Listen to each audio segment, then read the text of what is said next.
Hey, this is Craig with Songwriters Tales with Mark and Craig. You'll notice that Mark is not here because Mark is out globetrotting right now. He's not even anywhere in the area, so I am going solo today with my special guest, Bart Herbison from the Nashville Songwriters Association. I'm going to tell you what, this was a great podcast. We got more information. I was a member of that group 30 years ago, and I was coordinating for that group here in Atlanta. That's where I met my co-host, Mark, and we've been friends and co-writers ever since. So this is going to be a pretty interesting podcast today. Bart's going to talk about everything from AI and music creation to songwriters making money. Now, that might sound kind of like a funny thing, but just hang with us on this. And man, this is an amazing podcast. I thoroughly enjoyed it. I hope you will too. If you're a songwriter, you need to listen to this whole thing. And if you're not a songwriter and just wondering how the business works, stick around. And if Mark was here, you know what he would say? He would say, "Let's do it."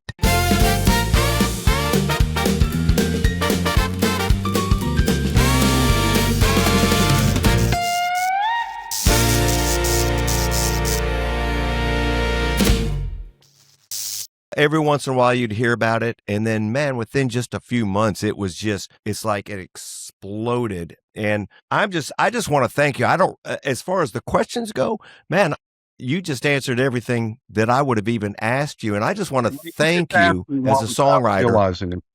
You just asked me a question when you brought up Suno. Good news, the best news. There are other countries, Australia, some countries in Europe, that are ahead of us on protecting human creations. And not just songs, anything humans created, anything that there's a copyright, that's right, any intellectual. Now, and it all keys off permission. If you don't get permission, I can't use it. Now, the marketplace, record labels and publishing companies are making private deals. I'm privy to some of those. I'm not privy to every layer of all of them, but the ones that are going to work incorporate those 4 Ps. Now, different companies are making deals with different companies. So we've got to get to a point where there's one deal for everybody. Because if Universal makes a deal and you're a Warner writer and your co-writer's Universal, we've got to get to a point where the same thing applies to everybody. And I think we'll get there sooner than we think. Now, just simplify it. It's better for everybody. History shows that the best parts of deals such as this become something called most favored nations. We're already seeing some of that. Simultaneously, it's in the best interest of streaming services and aggregators at minimum to label AI. Here's a much oversimplified explanation of how a songwriter and artist gets paid on streaming. You take 1/4 each service. They always ask me, what's the rate? The rate, you can only know the rate after it's paid. Now, you can have an estimation of it. You know, Amazon's about 40% of the country music market. Its rate will be different than Spotify. Its rate will be different than Apple, but super simplified, and there's more to it than this. You take the total amount of money Amazon has for this quarter, divide it by the number of spins, songwriters get a portion, artists get a portion, and you pay it out. Well, if there's about 30 to 40 million songs uploaded this year, and half of them are AI, and some of those are nefariously labeled that humans created them, or we don't know, and the money has to be held up, that's coming out of the human being's pocket. Now, in the past year, Spotify and Apple have said you've got to label your songs if they're wholly AI. Right. TuneCore just said they will not take any Suno demos without a proper license. It's jammed up the works too much. So the marketplace is going to help guide Congress and other regulatory agencies here and around the world to these solutions. If I set the rate in the marketplace, 99 cents out of every dollar would go to the song and 1 penny to the record labels, but that's not what the marketplace says. Since Talking Pictures, we split half, and the marketplace works. That's why we want to be out from under these stupid rules from 1909. One other good thing is on all the deals I'm aware of, for the first time ever, songs get 50% and the records get 50%. It's been 75-25 in favor of the record labels. So we have to turn this challenge into an opportunity, Craig. And time is, it's both an ally and an enemy right now. Yeah. But maybe I'm naive. I think I know songwriting is a gift. It's a spiritual gift from whatever you believe in. It is. And I think at some point we're going to be able to guide this. I'm just excited about it because again, as a songwriter, and I'm speaking from a songwriter point of view, it's kind of like a songwriter. You can take total advantage of us. You can roll us over. You can just be, making it where economically and financially there's nothing coming our way, but we just keep on walking behind that plow because it's kind of like I look at it like a lot of people working in industries like charities or senior homes or whatever. You get a lot of people there that are getting paid nothing, but they're doing it because their hearts are there. And it just comes a time when where people need to make their right due. I want to bring up And one sync. last thing, they should get to Go decide, ahead. if you don't mind holding that thought. We were part of the first legislation that put guardrails around AI. Credit where credit's due, the RIAA, Recording Industry Association of America, they represent the Yeah. labels. Back in 1983, they passed legislation here in Tennessee because of Elvis Presley Enterprises, where the artist owned their image and life. And a couple times a year, Graceland would go to local civil court. Craig, you can't be printing those Elvis Presley t-shirts. What do you mean you're calling it the Presley Heartbreak Hotel? You can't do that. The judge would serve an injunction, start fining them, and the problem essentially disappeared. So Yeah. the Elvis Act, which is an acronym for ensuring likeness, voice, we added that, and image security, passed unanimously, and it's now the law. And it includes music. This was, remember the fake Drakes when artists are on YouTube singing a song they never sang? That's what prompted this. Yeah. Tennessee is the only state that has this law, but I think it's a template of how we can control it. Randy Travis put out a song using AI in his own voice with his own image because Randy's can't sing. He's, Right. he had the stroke and he can't sing. Yeah. That's an example of using it on his terms. And we got a That's Randy right. Travis song. But if Randy says no, no one else can do it. So here's the point of all of that. R4Ps, a multitude of pieces of legislation globally and rules regulatory agencies are looking at. Humans have to control it on their terms. Otherwise, you're breaking the law. Love it. Love it, man. And out here, because Mark and I talk about this kind of stuff all the time. And of course, Kevin Daugherty and I have talked about it, because as songwriters, we would like to eventually, you want to get a song cut. You want to get, you want to get that recognition and that pat on the back and go, yeah, see, you can do it. But dude, the ox is worth his feed, and I'm glad you're there. I want to bring up out there in LA, Rex works very close with Pen Music for sync. And, a lot of tunes that I've written in particular, we were kind of targeting those toward that. And I have used AI. I use it in the right way. I write the chords, I write the melody, I write the arrangement. I do everything as much as I can except for to produce the demo. And I'm not going to, I felt like I was dancing with the devil, quite frankly, but Ed C., don't you, Bart? I know you know Ed. Yeah, Ed's a 40-year. I've known Ed for almost 35, 40 years, and he's a dear friend of mine, and we've had long conversations. And, one of the things about Suno is to use it right, because it's there. Like you said, it's not going away. It's there. So we have to put those guardrails. You do. And that's what you're doing. But sync they're still struggling with that. Do you have any insight on that? Because it was at the point where if you've got a real live singer, then that was falling more in the place that you could actually use it for sync. Or then it was, you got to have acoustic play. You got to have real live players along with all the AI generated stuff.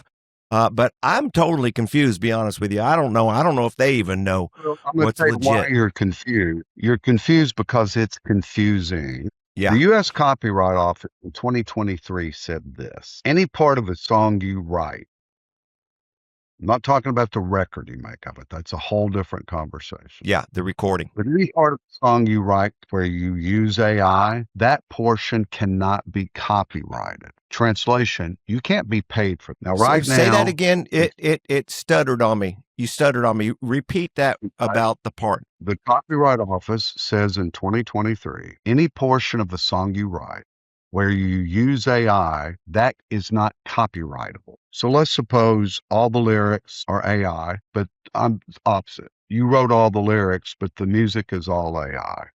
Gotcha. Does that mean you can only be paid 50% of the song? We don't know. I was sitting down with 16 or 17, the entire staff back in February of the Copyright Office that deals with this. And I said, what does that mean? Well, we've got to decide on a case-by-case basis. And I replied to them, you're sitting here wanting us to support more money for the Copyright Office, which they need and deserve. How the hell are you going to possibly adjudicate that on a case-by-case basis? No kidding. That's the answer to your question. We don't know.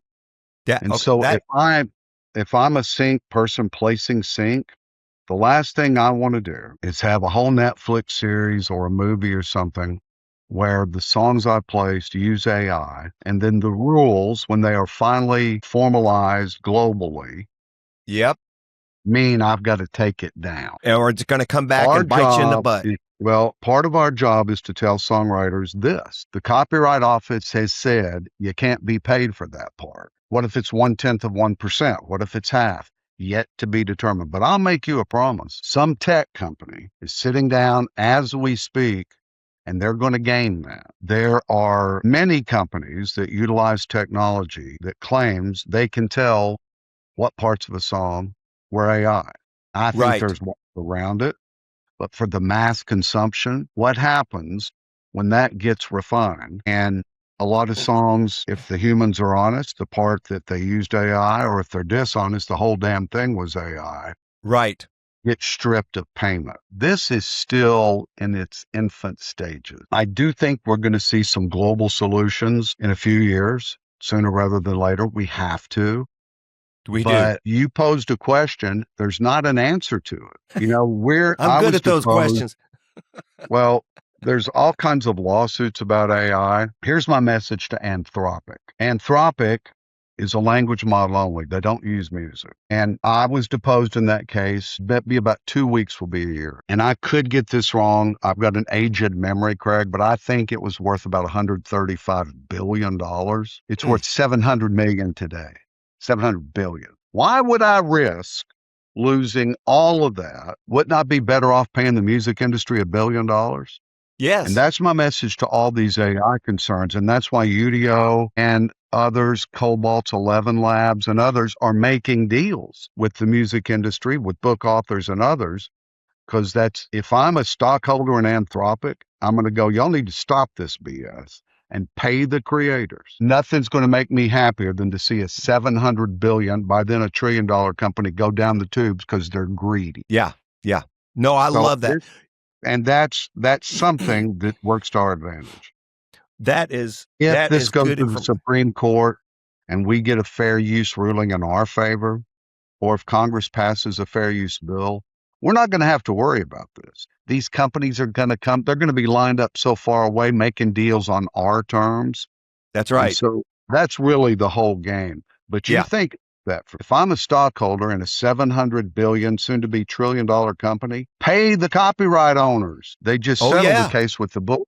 So I'm optimistic. Well, you get that precedent setting and the gates open, all of a sudden the dam breaks. So, it's interesting as you were describing, my brain was going here, and I have seen, for instance, and like I said, I am super I'm making darn sure that I'm not taking advantage of the AI and the Suno when I'm creating my demos. I don't want it creating for me and slapping my name on there. I'm just beyond that. Wouldn't even do it. But what I have noticed is that I'll record the song. I'll put it in there. I'll prompt it to go in a certain direction, style wise, R&B, country, whatever. And the next thing I know, everything I've done, the arrangement gets shifted, and Suno all of a sudden creates little parts musically that I didn't put in there. It'll do like a couple of chords that to shift into the bridge or to come out of the bridge into the chorus that I had not put in there. And it's always stupid good. How does that play into it? As far as is that even a because I'd say a couple things. I'm not telling you what to do with Suno or any other software. I will be surprised. I'll be very surprised if Suno or any software that's not making voluntary deals, and I think they've made some, hasn't scraped the internet illegally. I don't know whether they have or not. But if they have, I hope they get shut down. Are you using a software that's done that? I don't know. But I will tell you this. If you output any of that for commercial purposes, if you use a Suno recording or any software for a commercial purpose and you don't have a license, we're coming after you, and the musicians union is too, and we should. So I can't tell you whether to use it or not. What I can tell you is if you want to be 100% comfortable, I'd really look at the terms and conditions, and I'd watch the news every day. Yeah. Because we have companies that have claimed they were good players only to find out that they appropriated human creations illegally to do what they're trying to do. And that's the game. Well, permission, payment, proof, and penalty for all copyrights. If we do that, we're in control. That's our solution, and it is the right solution. I love that. With me now, I fall into the category. I'm not using my creations for anything except demos to pitch to artists. I'm not. Well, mine was rhetorical. I'm preaching to the choir through you, Craig, and I didn't mean to allege that. I'm just saying. 100%. I'm good with you. The ones that want to know, you have to question how they learn. Did they license those songs? Yeah. And if it's commercial applicability, I'd really be careful because you don't want to get in a scenario where retroactively you get a penalty. Well, it kind of almost sounds like to me, it almost sounds like there's going to be a sniff test, and that comes in play with that software. Whenever there's a product, you run it through that software, go, that right there is AI. And that's probably the way it's going to happen. It's going to be. We're going to fight. We got to use AI to fight AI. Period. We're losing our mind, Bart. I want to go back to the '60s, dude. I enjoyed my life on that level of simplicity. Greg, how do I know you're not AI? Well, you don't. Oh my gosh, dude, I'm enjoying this conversation so much. I want. You have answered. Let me look and see. I'm looking at my list, and here's a full disclosure. I said to Kevin, I said, man, Mark's not going to be there on the podcast, man. He's leaving town. I got to do this on my own. So can you maybe give me some talking points and he gave me a lot of these came direct. I'm giving credit where credit is due. Kevin.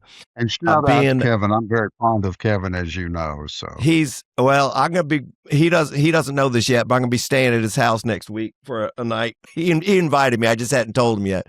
And, he is just, he's been like a brother. We've written a bunch of tunes together, and he's just been a wonderful man. Brother, Bart, I was going to tell the audience, the only thing about you that I discovered that I didn't realize is you just don't work that much. You kind of got a laid back job, Now, I'm totally kidding on that because just to get you on our show, I booked you almost 2 months ago, I think. I said, hey, can we get Bart on the show? Kevin Daugherty suggested. I was talking with, is it Brienne? What's Brit? Your person that did your coordinating. Brenna. Neither one. Brenna, thank you. And so I said to her, well, yeah, he can come on in July. I went, July? I think this is March or something. Okay. And then we almost had to reschedule because I said, well, Mark's not going to be here. I called her up. I said, hey, Mark's not going to be here. How soon can we get Bart on? She goes, something like September or October. I went, what? So you're always on the road. Busy, but uncharacteristically busy. And look, I don't mind it. I'm grateful and blessed for the opportunity. AI's another job entirely on top. Just keeping up with it, Craig. Good Lord, man. Hours a week or job. Well, I do have one question, and this may not be answerable. When I think of Walmart, I think of Walton, right? You think of him. When you think of KFC, you think of the Colonel. Who is Suno? Can I give you a movie line from the late 60s? Okay. 2001: A Space Odyssey, the Yeah, obelisk. that's what that's what I was talking about. Opening the pod bay doors. Can't do it. So we don't know. Is that what you're telling me? Well, look, the worst fear of AI is it takes over humanity. And, in the short term, my goal, and AI has great applications, particularly in medicine. People are getting cured of diseases because of AI. But it should be a tool, just like Pro Tools. It should be a tool like any recording format that humans control. So is Suno a company that is owned by stockholders? Is that what it is? I don't know. I don't know the answer to who owns it. And look, Okay. Well, that was what I said. You may not know the answer. That Suno will be, I should know that and I'll find out, but it doesn't matter whether it's a privately held company, a publicly held company, other than that sometimes helps us in our fight against tech giants. But since Edison put a needle to a wax cylinder, the music industry and all copyright industries have fought tech. Yep. That's the way it is. And here's the scary part. Maybe it's scary, maybe it's embracing. We typically end up partnering. The tech becomes part of the industry. Yeah.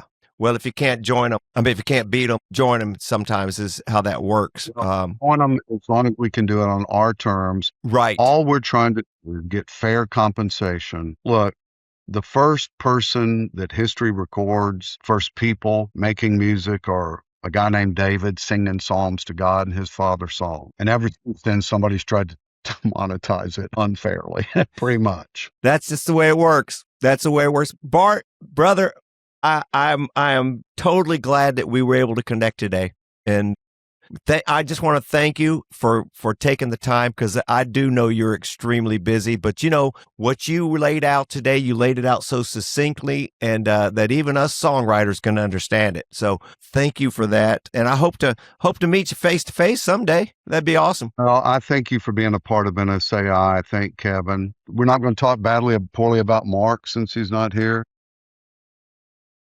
Oh, yes, we can. I really do appreciate Well, I appreciate the opportunity, and people go, what can I do? You can join NSAI, you can support us, you can talk about these principles, but it's a little bit frustrating, particularly in the congressional process and even regulatory agencies, a little bit less in courts. You can't really do much there. We will have a small window to respond.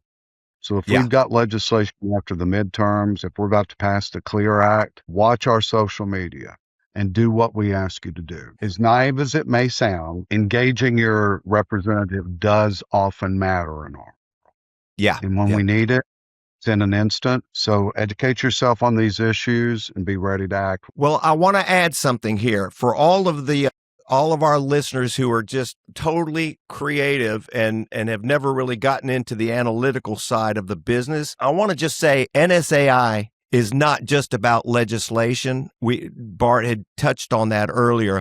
It's also about these meetings that you go to. When you're trying to learn how to write a song, you go in, you'll meet all these people that are on all different levels of songwriting. Some are brilliant, some are learning how. You can play your songs for these people, and they will give you, without ego, without, a bunch of, making you feel like you're the biggest stooge in the world for even suggesting this was a song.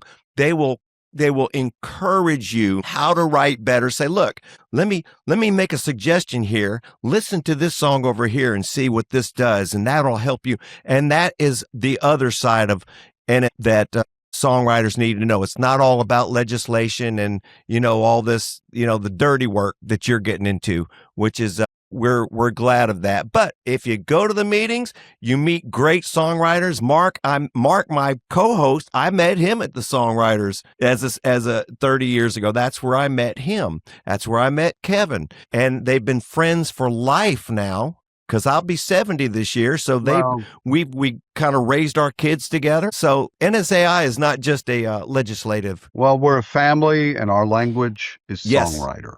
That's the language we speak. So that's right. And I just wanted to make sure that I got that out, so we didn't just freak some of them out that it's like, this is not the tour I signed up for. Hey, brother, I hope you have What's that, my man? I said, thank you, Craig. Thank you, Bart. And we will talk again, I'm sure. And I'm looking at our download.